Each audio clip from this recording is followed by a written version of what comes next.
Tell me if you agree. Playing for yourself versus playing with others are two completely different types of musicianship. As a singer myself, I am almost always with other people when I make music. I mean, I guess I sing in my car or the shower or whatever, but most of my music making is with choirs or instrumentalists like guitars or pianos. Today, I'm speaking with someone who plays what is among the most solitary instruments in the world. Or is it?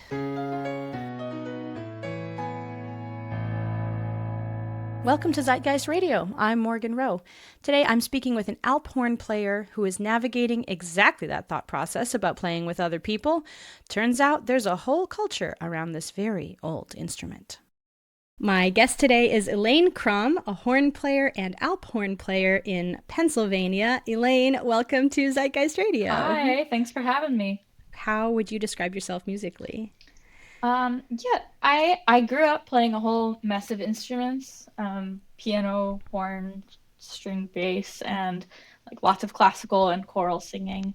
And then eventually went the conservatory route in horn, kind of went full on classical, and pretty early on knew that like classical horn wasn't gonna be super fulfilling for me as a career. So I kind of pursued other things. Loved studying music history and theory, but today I work in an unrelated field and just play horn, play Alp horn, sing for me, for fun. I'm really engaged in like community orchestras and choirs, and play my Alp horn all the time in my backyard and on every mountaintop I can. Yeah, brief story of how we connected on this topic is you came to visit and we were hiking, and I thought this was like the first time I had met you. It was with a group of other people, and I thought that you had like a backpack of water, and then you pull out an elk horn at the top of the mountain. I'm like, what is happening right now? You are not the first person to have experienced that. I went on a hike with like a bunch of strangers a few years ago, and I was had my like collapsible Alp horn on my back, and they were like, "Why is your backpack shaped so weirdly?" It's very confusing. So first, can you describe for people who have maybe never seen an Alp horn before, what is it? What is an Alp horn? Yeah, so if you've ever seen the Ricola commercials, that's usually how I describe it. It's a very long wooden horn, from Switzerland-ish. It's like a 12-foot plus wooden conical instrument. Traditionally, it's the size of two grown men, but today, with like standardized pitching, it's kind of 11 and a half or 12 and a half feet, depending on the key. Has no keys or valves or anything like that. It's just a long wooden tube, essentially. I have encountered them at Oh Oktoberfests. yeah, There's a a really big classic. Oktoberfest in Oregon in Mount Angel, and they have there's like a church that's on a hill, and they'll have a playing of it every year. Nice. So you mentioned they're from Switzerland. Um, do you know much about like where they came from or why they exist? Yeah, so the Alphorn specifically is from kind of the Alpine Mountains, and was originally used as a communication device. Um, Mostly, I think it was in like the 16th through the 19th centuries.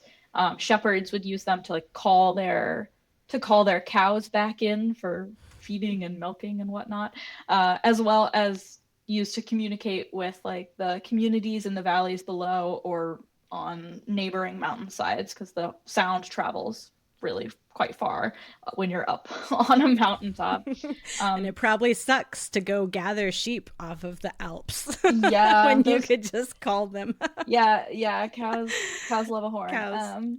But there are other related instruments that date back many, many centuries from all around the world, like the didgeridoo or the shofar. So it's definitely not like the idea of a conical Hmm. wind instrument is not Yeah. specific to the region, but the kind of shepherd use is quite Swiss. So, where did you first encounter it? I first encountered it. I was in college and I went to a French horn convention because I'm super cool.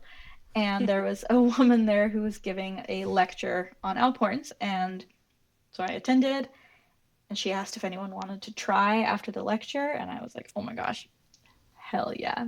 And so I played it, and she kind of gave me a little miniature tutorial, and I just totally fell in love with it then and there.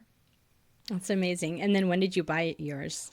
I bought mine probably 2-ish years after that. I went to Switzerland to study and play with some people there and bought my horn there. In the meantime, I had rented a horn from the person who gave that lecture actually, and tested a couple horns at Alp Horn gatherings in between there before I got my own. I love that there are Alp Horn gatherings. There's What? actually quite a few. How do you find those? I guess word of mouth. Word of mouth, but honestly, if you Google like U.S. Alp Horn Convention, you'll find more than you think. And you can usually rent an Alp Horn at those things if you want to test it out for the week. They're very beginner friendly, I think. That's amazing. Um, so coming from French horn, I think a lot of people, and this is not about French horn, this we're talking about Alp horn, but I think a lot of people think that a French horn is like that, but just rolled up, like curled up. like, Yeah, that's pretty um, accurate. did you find it Um, pretty easy to switch over? Like when you're playing those two, is it much different? they're they're pretty different in some very foundational ways. Um, but they're playing the French horn is very translatable to the Alp horn. Um, so the Alp horn is in one key, and you only have access to the notes of the harmonic series. And the French horn is a whole bunch of keys wrapped up together, and the valves tell you which key you want to play. So you're still accessing the harmonic series on your French horn, but you're only selecting certain partials depending on what key you want to be in.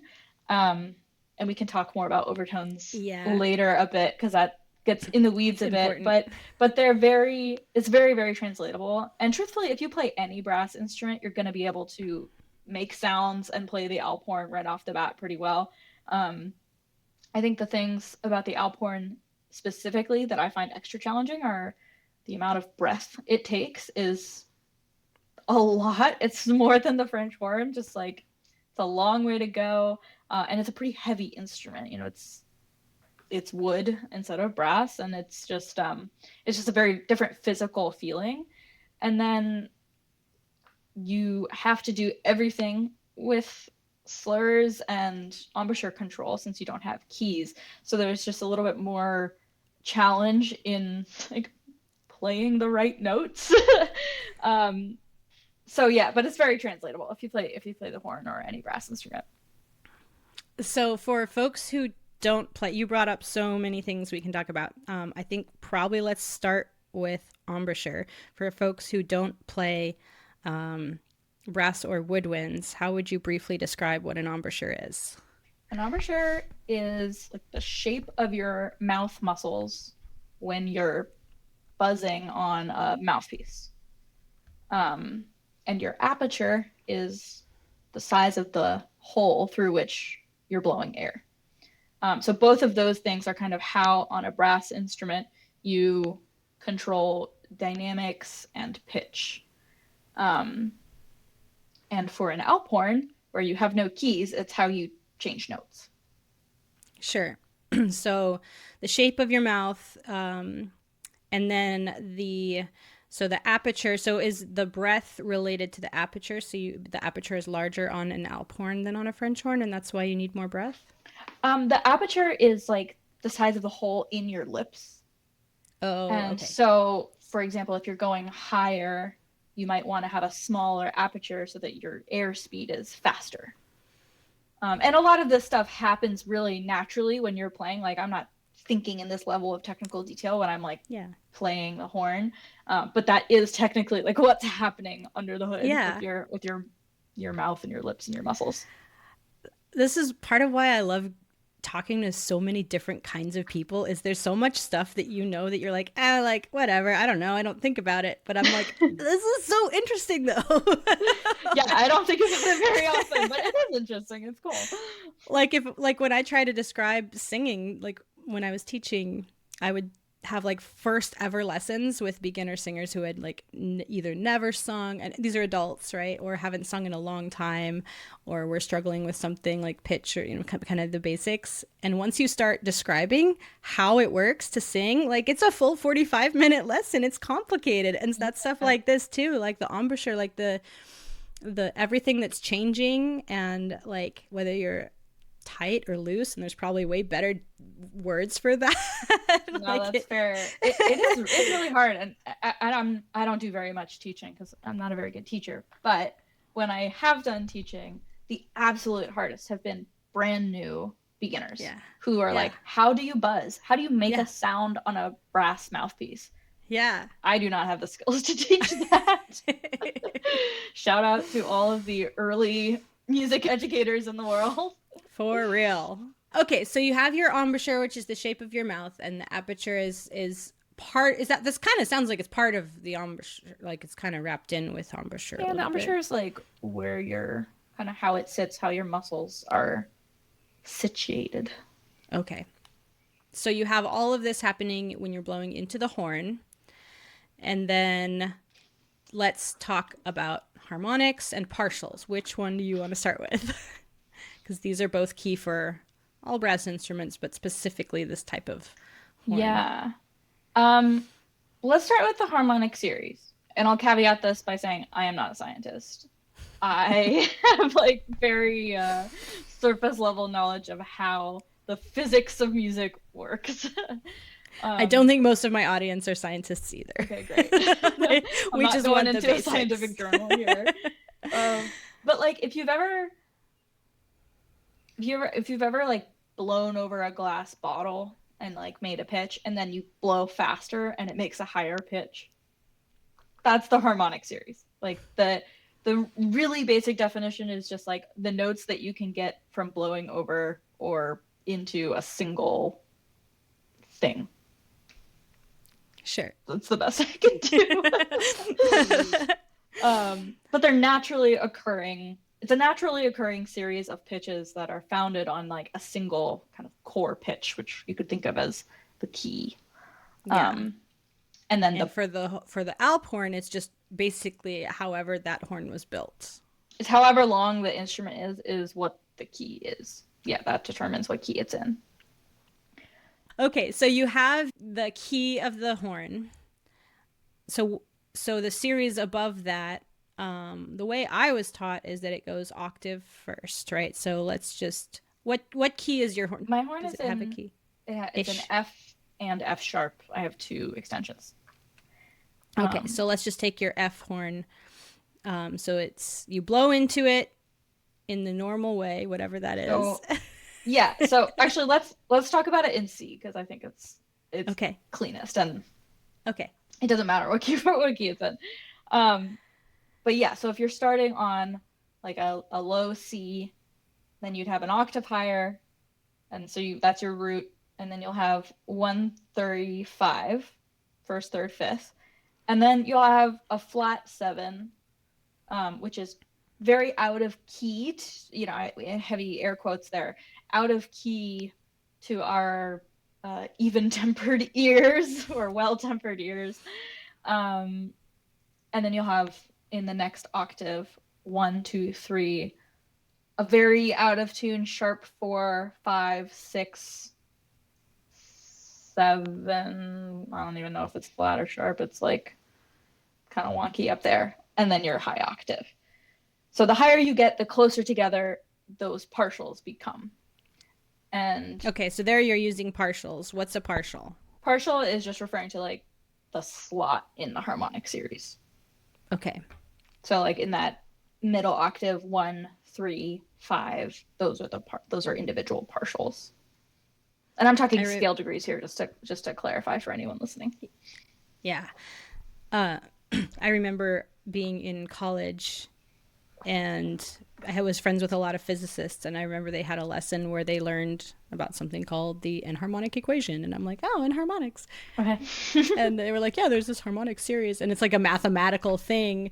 And I was like, oh yeah, I know about that. And they're like, what? You know about that? You don't know anything about physics. It's very fascinating. Yeah, I wish It's I had really taken a physics interesting. course when I was It's younger. very it's very clean in math. It's less clean, I imagine, in reality when you're trying to keep things in tune. Yeah. But I find it very interesting how that kind of like uh how those naturally occurring intervals have influenced our concept of what's in tune. Yeah. Um, so, when we think of what's in tune, we're kind of thinking of what would be referred to as a well-tempered scale. And that, you think about a piano, 1, 2, 3, 4, 5, 6, 7, 8, those intervals are not actually completely even tempered. So, meaning it's not your 12 scale degrees, they're not exactly divided by 12, you're done. That would sound pretty out of tune to us. So when a piano tuner is working, they're going to tune the third down, I don't know how many, like 14 cents or something. And the fifth is to have a perfect fifth, it's going to be actually sharp 5 cents or whatever don't quote me on the number of cents here, but those intervals are actually just what naturally occurs in the harmonic series. So like we are somehow very just attuned to um, those naturally occurring intervals over a perfectly evenly divided Mm-hmm. scale. I don't know if Yeah. that made If you sense. were to, yeah, it does. And other systems, like I know I would love to have an um, Arabian music person on here because in the Arab system, Like they semitones. have they actually have 26 notes, so in a way it's Mm-hmm. more accurate. It sounds out of tune Totally. to the Western ear, but it actually is maybe a better way of describing tonality They're overall. totally different systems of tonality. It's really Mm-hmm. interesting. And yeah, the Alp Horn doesn't fit into the classical sense of tonality with these particular partials that are wildly out of, you know, air quotes, out of tune with what you'd think of as a flat seven if you were playing with another instrument. Right, right.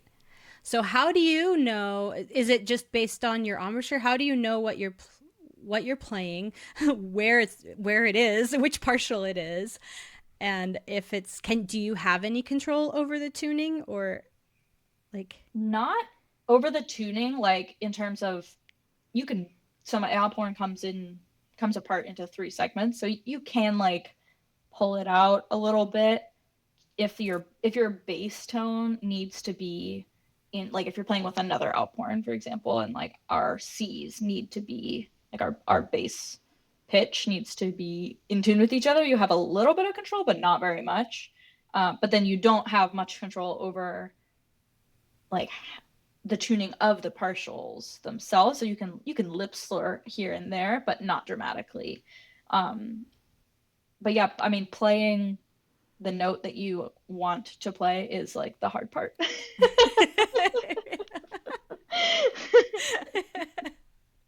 And it is mostly muscle memory. That seems like an important part of playing an instrument, Elaine. That's what's hard about the French horn too, honestly. No, fair. Yeah, because like like I said earlier, the higher you go, the closer together your partials are. Yeah. And that's true on, so all brass instruments have access to a certain set of partials, and they all have keys and everything, so you can play them in multiple keys.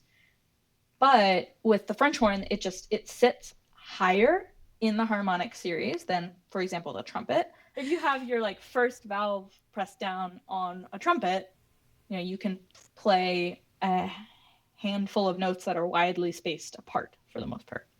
Hmm. Whereas on a horn, you can play a bunch of notes that are all really close together.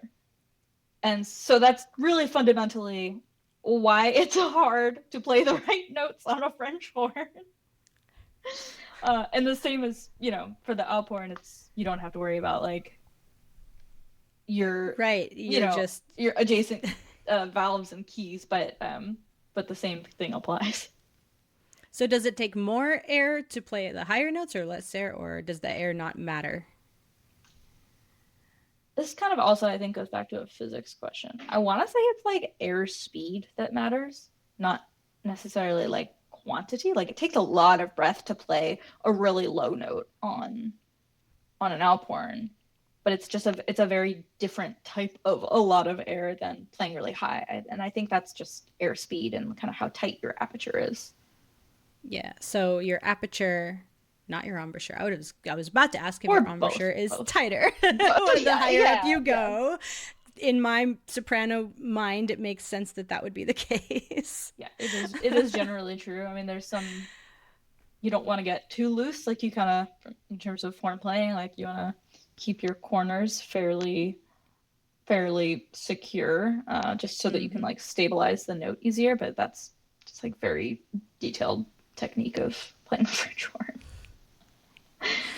Yeah. So the Alp horn, that low C is it, right? Like that's the floor. Yeah, there is technically one below it, but I have never been able to hit it. Because I use a mouthpiece that is a replica of my French horn mouthpiece, Ah, which is pretty small for Alp horn. Most Alp horn mouthpieces are a little bit bigger than a French horn mouthpiece, but you can play it with a number of things. But the bigger the mouthpiece, the easier it is to play really low notes, sure. generally speaking. So why do you choose your horn one? Just because it's comfortable?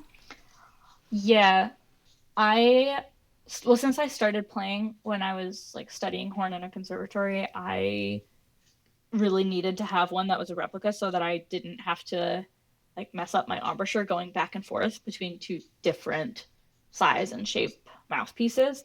Mm. So a friend of mine in Switzerland who has this like magical mouthpiece wooden making machine, um, he made me a replica of my French horn mouthpiece so that I could play Alp horn without worrying about my horn embouchure.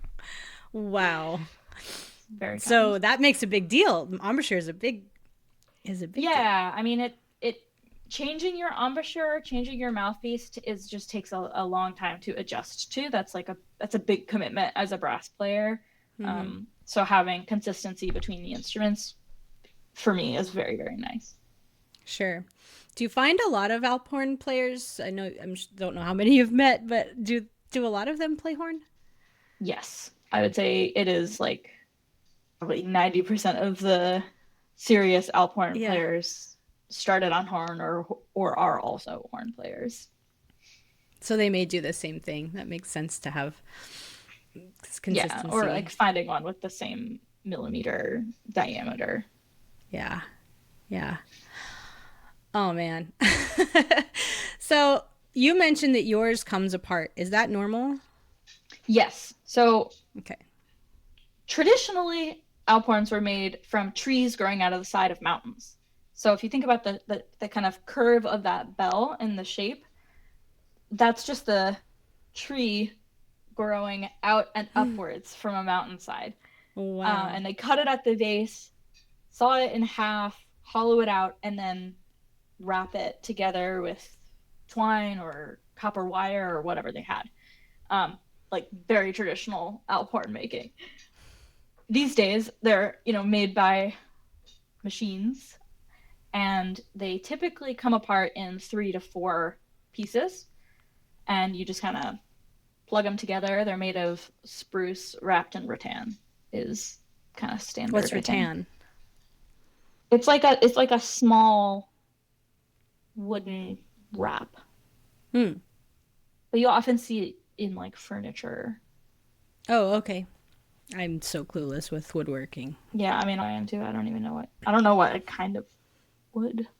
Anyways, it's wrapped in rattan, whatever that is. Yeah, okay. It sounds fancy. Um, um, So okay, so they usually do come apart because I had never seen the ones I saw at the. Well, and actually, how would I even know if they came apart or not? Morgan. Yeah, I'm sure that they came apart. You don't see outporns today that if they're playing with other people, which it sounds like they were, then they were Mm-hmm. manufactured because you need to have key. They need to be in the same key to play Right. together. So they're manufactured. So I would bet money that they did come apart. Yeah. And also, how would they get them in their cars? I just assumed they lived at the church. I don't know. I mean, I have that same question for upright bass players. Ah, Hey, bass in my background. I just bought a new bass to relearn nice. how to play. Sweet. Well, it's a challenge to put in your vehicle. I know It that was. I actually much. just bought a new car, and before I bought the car, I talked to the sales team and I was like, "Hey, is it cool if I bring my upright bass? I need to make sure it fits." You got your They, priorities they straight. were I good love sports about it. it. Oh, Um, I'd love to talk about these conventions. How many have you been to? Like how a handful. okay. Um, Where there's where do are they located? I'm picturing them on like beautiful mountains where everyone can play out over valleys. Is that about right? That's like, yeah, that's the goal. There Yes. are conventions or meetups all over the US. There's a company that operates out of, I think they operate out of Utah, and they host gatherings like in a few places. And there's some other people, independent groups. Yeah, there's quite a few of them, and I've gone to some that are at like a ski resort, so in the summer. Yeah. So there's great mountainsides to play on. Do you haul them up the hill or you just keep it at the Yeah, lodge? Yeah, yeah. yeah. Part of it is the So trek. And then I did a wonderful one a couple years ago in West Virginia that was just gorgeous, and we took some amazing hikes and played over gorgeous valleys and yeah, and there's tons in Switzerland. If you want to go to Switzerland, you got options. I imagine. How many people attend these things generally? Um, like I want to say between 20 and 30 people Wow, ish. that's a Yeah, I mean lot. a lot of them are repeat customers. Sure. The Alp Horn community in the U.S. is bigger than you'd think, but still fairly small. So, um, yeah, it's a really wonderful community. Yeah, so you get to see the same people around in beautiful locations. Is hiking Frequently. kind of part of the thing? I think for some people, yes. Yeah. But there's also a very good contingent of people who stay at the lodge and hang out and are not hikers for various reasons. It is a So when heavy I instrument picture, to well, take hiking. that's true. How much does yours weigh? I don't know. I've never weighed it, but if I had to guess, my pack is probably like less than 30 pounds. But But it's, that's just the instrument, and if you are with hiking, you music and a probably want bag and some water. water Yeah, yeah, and yeah. Yeah, I mean it's a good hike with the full Alphorn. I did recently buy a telescoping carbon fiber Alphorn, which is my new favorite toy. okay, tell Which me is about which that. is I think what I had when I came to That's what visit you, you. yeah. Because I don't fly with my Alphorn because it's too big to fit in overhead spaces and it's quite delicate. Um, but the carbon fiber one, it collapses into a really tight little package and it's very, very light. And so I take that hiking a lot. And anytime I travel, I take that, like on planes, I take that because it's easier. Um, and that one is just super fun. You can go anywhere. And that one doesn't necessarily come apart in pieces, right? Like you said, it No, it telescopes. telescopes. Yeah. I mean, it, Yeah. it is made of several pieces and you you can take them apart for like repair and tuning and stuff. But when you're taking it out of the case, you just kind of like extend Yeah. it into its full form. So does that mean that it has like more options for tuning? Like if the key is based on length, can you like I don't know that telescope that it out? is. I honestly don't know the answer to that. I don't Okay. think in the way that you're describing, because it's not like a slide, so it's not a Okay. continuous slide like that. Sure. But I don't really know the answer to your Like question. if you like forgot to pull it out snug, would you be sharp or something, you know? If you didn't fully extend it, I don't think you could play it. But they do have, I think they probably have different extensions. So like that last piece could be a Yeah. different lengths to adjust the key. Sure, which is what you Was said about your other one.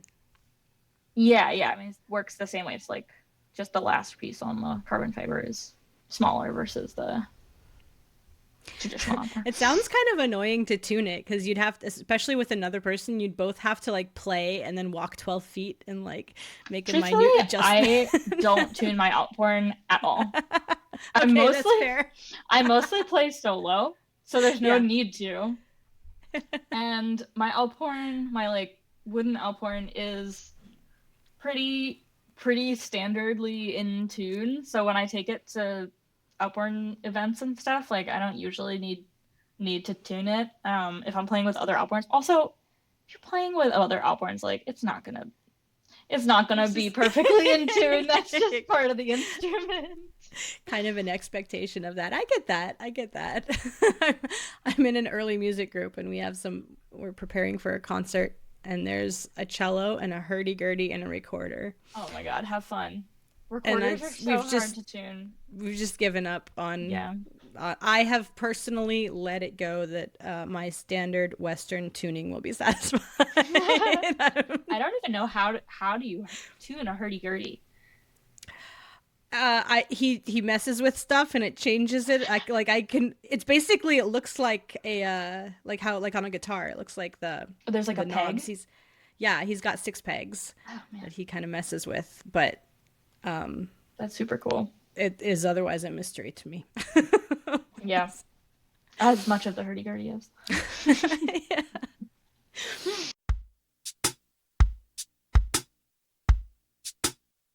Horns used by shepherds are probably about as old as shepherding.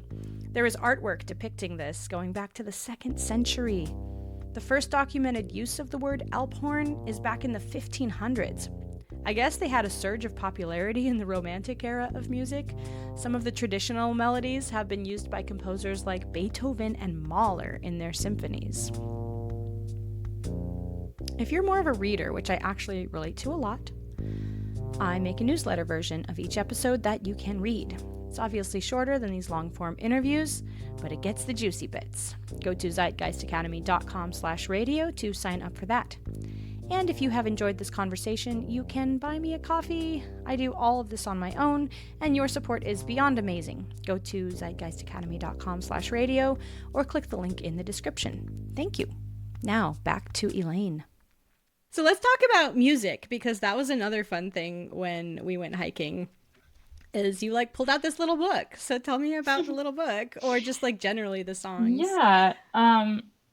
So when you're talking about opera music, there's kind of, I would consider three-ish groups. There's traditional calls, contemporary solo, and small group or Alp Horn choir compositions, and then some contemporary classical works written for Alp Horn and orchestra. Whoa. I know. I personally love playing the contemporary solo works, and I also love playing those traditional calls and variations on them. Um, and that little book that you're talking about was Das Alphornbüchli, which is like the little book of Alp Horn. And I don't know when it was written, probably the early 1800s. And it was written by this guy who went all over Switzerland and kind of transcribed these traditional calls from the various regions. and documented how to play the Alp horn, the different techniques, and it's a pretty kind of foundational book, I think, for a lot of Alp horn players. And so I play from that a lot because it's kind of like a nice, well-rounded solo Alp horn work, or many solo Alp horn works, and traditional calls, and some original compositions, and it's fun. Um, and then the contemporary stuff I find really fun because people go wild with the Alp horn, and they're not adhering to kind of standards of those traditional Swiss calls, and really experimenting with the instrument. And there's even some like Alp horn jazz works and stuff. I mean, people have a lot of fun with it, and it is wonderful. Amazing. I want to get into both of those, but let's start with the calls. Um, in my mind, a call is fairly short. What is a call? Um, Yeah, like, a call is short. It's kind of like a single melody, and maybe a mm-hmm, melody with some variations. Um, but it's usually fairly short. And if you think about those traditional settings where you're a shepherd on your mountain mm-hmm. and you have a call that has a function, Yeah, and maybe right. that Yeah. function is calling the cows.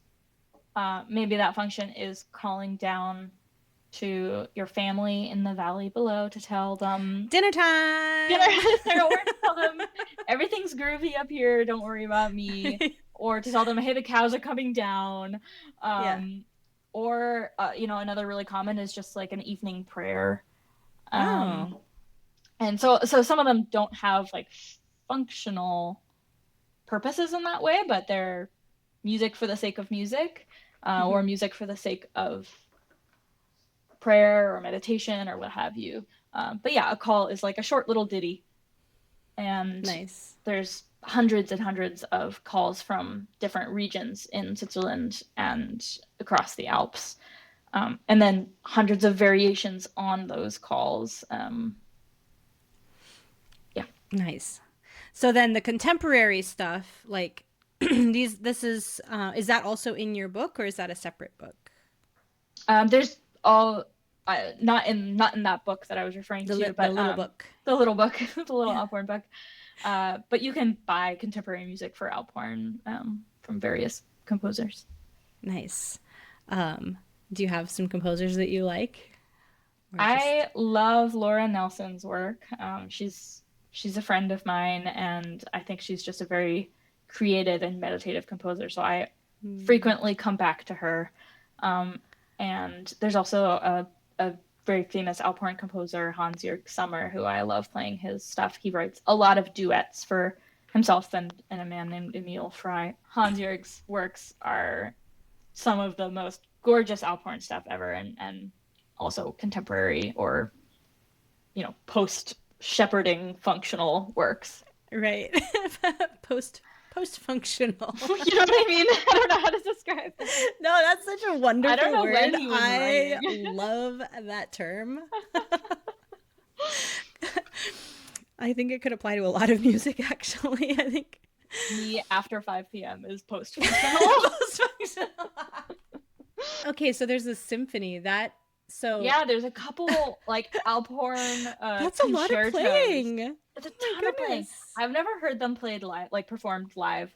I only know one person who's ever done that, maybe more, but it's not very common. A, that you get a symphony who wants to do that, and B, to find an Alp horn player who can. It's very physically taxing to Yeah. play for that long, and these concertos are super technically complex, beautiful works. I've played some of the music just solo in my backyard, but it would be quite a feat.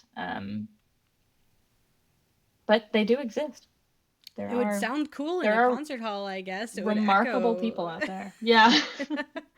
But yeah. How long do you normally play when you head up a hill?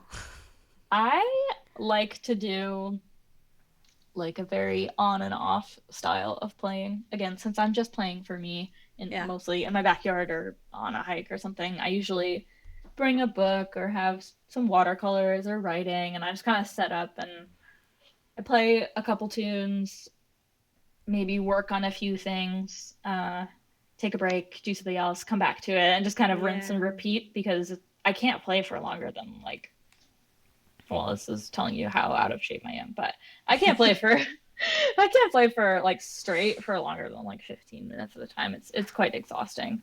Yeah.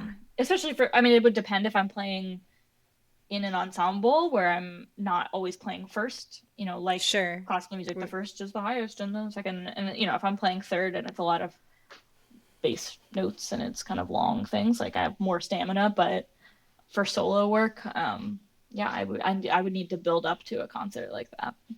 Versus horn, like how long could you play your horn? I'm just curious, like the difference between an Alp Certainly horn. longer. Yeah, I don't know. I I've never tested it, but when you're know. playing in a But like you symphony, you're regularly perform in symphonic works where, I mean, and again, you get you breaks. get You're rest not and playing the whole stuff. It's a time, but difference if but you're still, that's playing like, solo. But yeah, my stamina on the French horn is definitely greater than the yeah, Alp horn. yeah. Walk me through a few places where you've played. What are some memorable ones? Well, I definitely mostly play in my backyard. Thanks Nice. that my neighbors You have a beautiful are backyard, yeah. yeah, it's a good setup. My neighbors like it. It's very woodsy. It works out. Um, but I think I love playing on bodies of water because Oh. the reverb is really Ooh. really present and really magical. Like on a lake, for example, or if you're playing into a cove where there's a lot of immediate bounce back, it's just very very fun and kind of get that like mountain echo aspect, but by yourself on a body of water. Um, Nice. and now that I have my carbon fiber Alp horn, I take it most places that I travel. I recently had a very fun encounter where I was in Hawaii and I was playing on a beach in Maui at like sunset, and it was gorgeous. It was beautiful. It was very peaceful. It was very out of place though, like culturally. And I was just like, oh, whatever, this is fun. And this guy came up to me and he was like, I cannot believe what I just heard. He was out snorkeling in underwater in the reef that I was playing with, and he was underwater and he was from Switzerland traveling in Maui, and he heard the Alp horn while he was underwater and he was like, what the fuck am I hearing? Is this an Alp horn? And so he like came out of the water and like tracked me down on the beach and was like, what are you doing here? That was a very fun encounter. That he probably had to like second guess himself 12 Yeah, times. Like, I'm wait, sure. am I just too Swiss right now? Is this whale song, but I'm interpreting it as an Oh my Alp god. horn?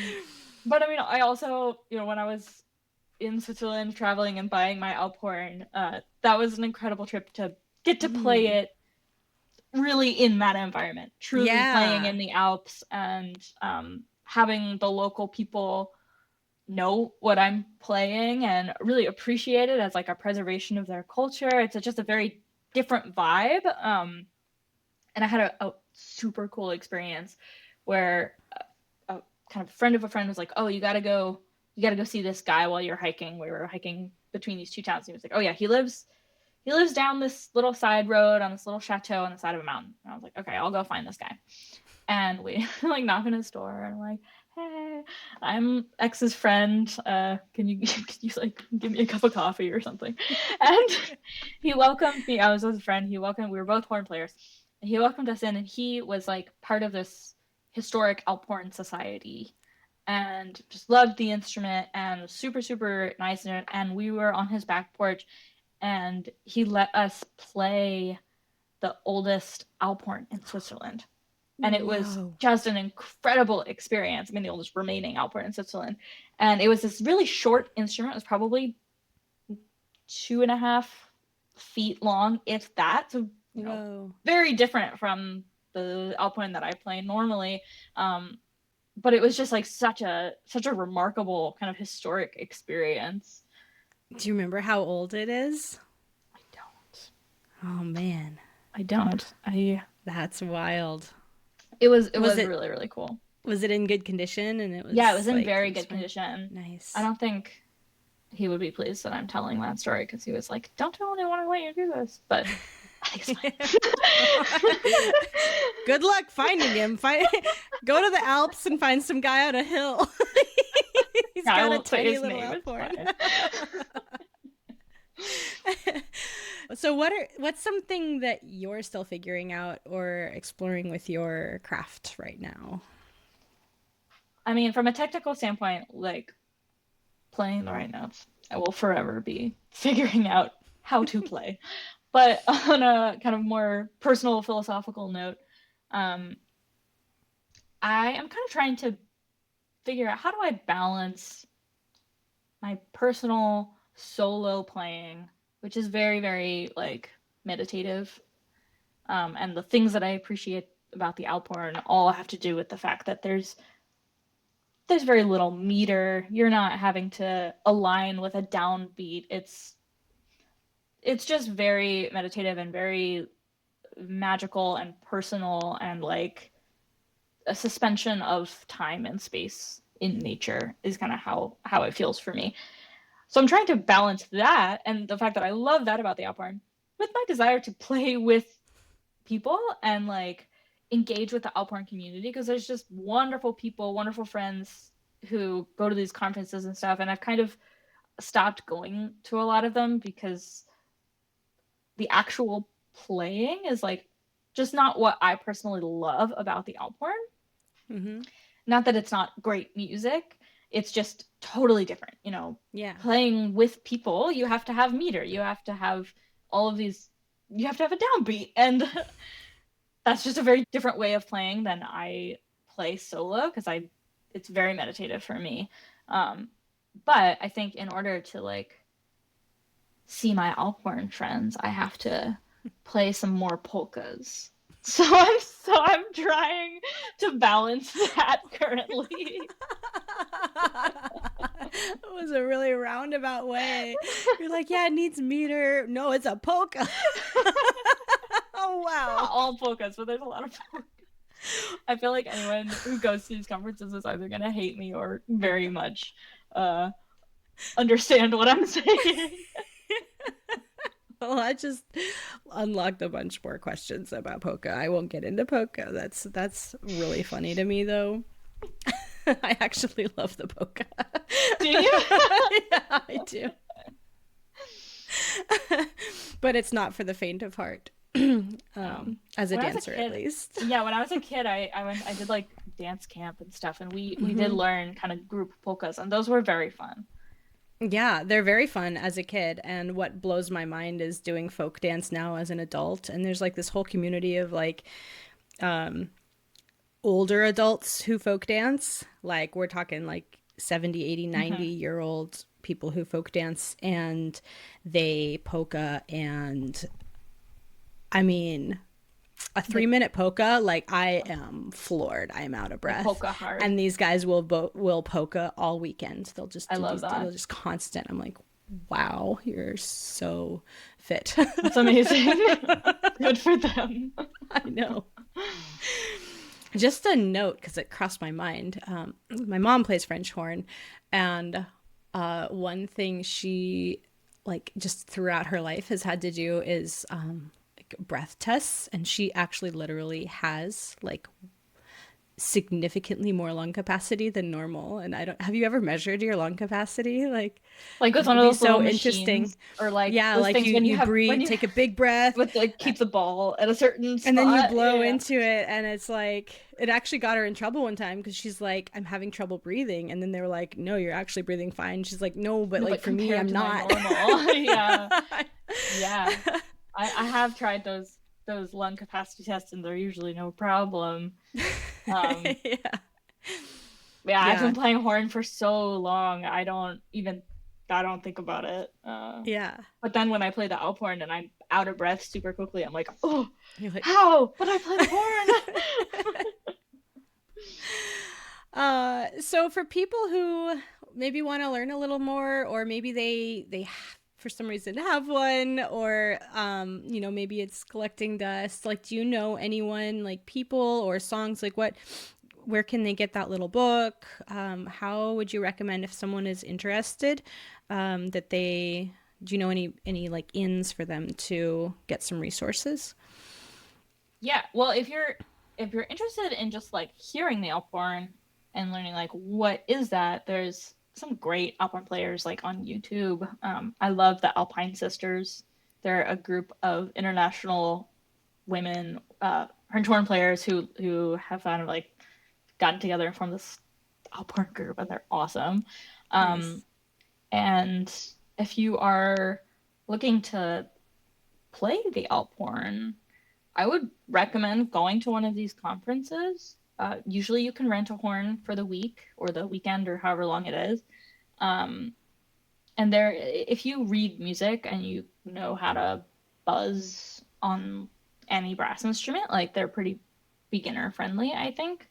Um, if you have an Alp horn, whoever is this person who has an Alp horn collecting You dust that never they don't know. ever play, Maybe their grandpa played and they're like, what is this you know, thing? I have encountered people who are like, "Oh, I have one that's like decorative on our bar," and it's Right. like I don't even know if it functions, it's like, or if it has a mouthpiece or anything. But if you are that person, um, yeah, you can get music for it if you just Google like Alphorn music, you'll find lots. But you can also just practice your your slurs and play around. A lot of what I do is just improvising with no music. I think that that's like a very fun way to access the Alphorn. Just make your own music.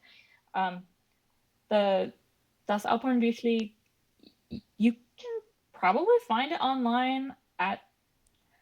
It was quite actually difficult for me to get when I was a student because it wasn't sold by any US publishers. But yeah, I had like a friend of a friend who was dating a German woman, and so she bought it on like German Amazon and then brought it back to the US with her, and like we met up. It wasn't the easiest book to get my hands on at the Wow. time, but I'm sure it's out there. The internet is vast. Um, and there's like a really famous, I think I mentioned that before, Hans-Jörg Sommer and Emil Frey, um, great Alphorn duo. Their music is out there if you have a friend or a loop pedal. I don't know. It's really fun. That's awesome. Well, normally at this point in the podcast, we talk about zeitgeist moments, but I feel like you've already shared like several zeitgeist moments, but we're going to talk about them anyway. Again, this is where you're like involved in music in some way and you connect to something bigger than yourself.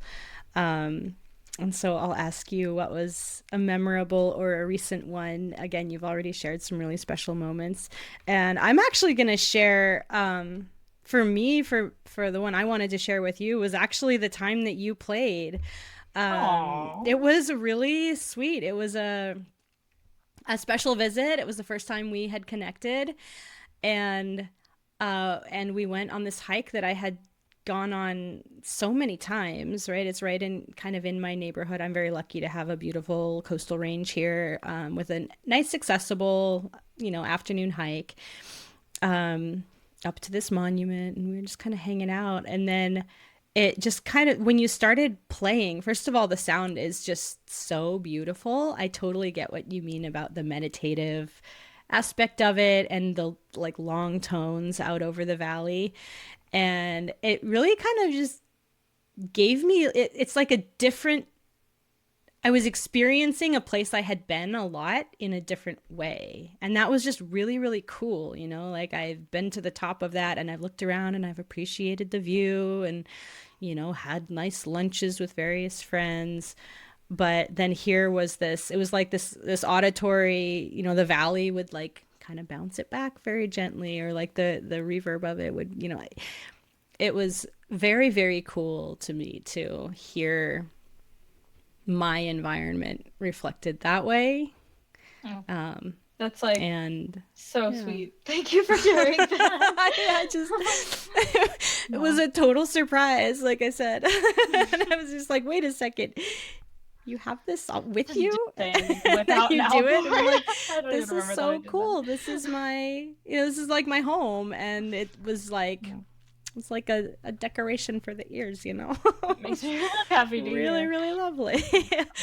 Yeah. So I'd love to hear from you. You've shared a couple, but is there a moment, either a recent or a memorable moment where through the Alp Horn or through just music where you've felt connected to something bigger? I think, I mean, yeah, pretty much every time I play the Alp Horn, I feel connected to something bigger. Um, I think one of the things that's quite unique about the Alp Horn is that when you play, someone can hear you. Mm. Like it travels far. It is not an indoor Mm-hmm. instrument. Mm-hmm. Um, and I try to keep that in mind when I'm playing. So with the French horn, I might spend 10 minutes working on tonguing and long tones and really boring sounding stuff. Um, but I really don't do that with the Alp horn because I'm trying to be conscious of like what I'm putting out into the world and knowing that like this is someone's background music. Yeah. Sorry, but it is. Um, and so I kind of always feel connected to my community and the people around me and the nature around me in that way. In terms of like a specific memory, I have a very fond memory when I was in college and I was first playing the Alp horn. I used to play at this like local reservoir, and there was this guy who lived nearby, so he could just hear me when I started playing from his back porch or wherever he was, or if he was in town, like which is not far away, but like maybe a mile away or half a mile away, he could hear me, and he would just like ride up on his bike every time I started playing to just like sit and chill, and we'd talk in between calls, and kind of had a nice little friendship. But that was like a really good reminder that like, okay, someone's listening. So someone's listening, and I might be really self-conscious. I'm a pretty shy musician, and I'm very awkward when people come up and talk to me, but I appreciate that they like are listening and hopefully enjoy it. But it's definitely for me not possible to play the Alp horn without feeling connected to my fellow beings, both human and non. So beautiful. I love that. Yeah, and it's making me remember when you played for us. Remember there were those like dirt bikers who came. Like there's some dirt Oh bike trails, and they were like this like gang. They were like wow, like the kind of aggressive dirt bikers, not like the do do do do do. Like they were like oh, yeah, I forget what they said, but it was like really nice. yeah. Oh, I've They never. came up and they were so sweet, and I'm like, Yeah, I've never had a negative interaction. I think the only one that gets me a little annoyed is when people will drive cars past you and just yell like Ricola at oh, the side window, which is a little annoying but also pretty funny. So I let it slide. that is pretty funny. Oh well, Elaine, thank you so much for coming on my podcast. This has been a Thanks lot of so much fun. for having me. It was great chatting.